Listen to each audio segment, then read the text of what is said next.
కురుక్షేత్ర యుద్ధం. ప్రతిరోజు రక్తపాతం. కానీ ఒకరోజు మాత్రం భయంకరంగా మారింది. ఆ రోజు యుద్ధరంగంలో నిలిచాడు ద్రోణాచార్యుడు. అతను ఒక గురువు, కానీ యుద్ధంలో అతను అజేయుడు.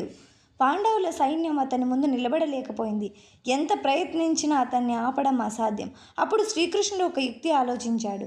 ద్రోణుడు ఆయుధాలు వదిలేలా చెయ్యాలి అన్నాడు.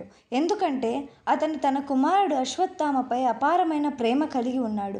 కృష్ణుడు ఒక ప్లాన్ వేశాడు. పాండవులలో ఒక ఏనుగుని చంపారు. ఆ ఏనుగు పేరు కూడా అశ్వత్థామ. అప్పుడు యుధిష్ఠిరుడు కృష్ణుడిని అడిగాడు. అశ్వత్థామ చనిపోయాడు అని చెప్పాడు. యుధిష్ఠిరుడు నిజాయితీకి ప్రతీక. అబద్ధం చెప్పడం అతనికి ఇష్టం లేదు. కానీ యుద్ధం, ధర్మం, పరిస్థితి.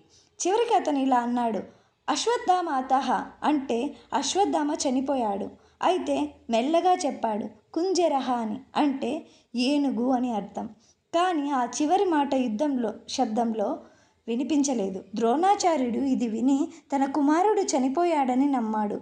అతను మనసు విరిగిపోయింది. అతను ఆయుధాలు వదిలేశాడు. ధ్యానంలో కూర్చున్నాడు. అప్పుడే దుష్టద్యుమ్నుడు ముందుకు వచ్చి అతన్ని సంహరించాడు. యుద్ధంలో నిజం కూడా ఒక ఆయుధంగా మారింది. కృష్ణుడు చేసింది ధర్మమా లేక మోసమా?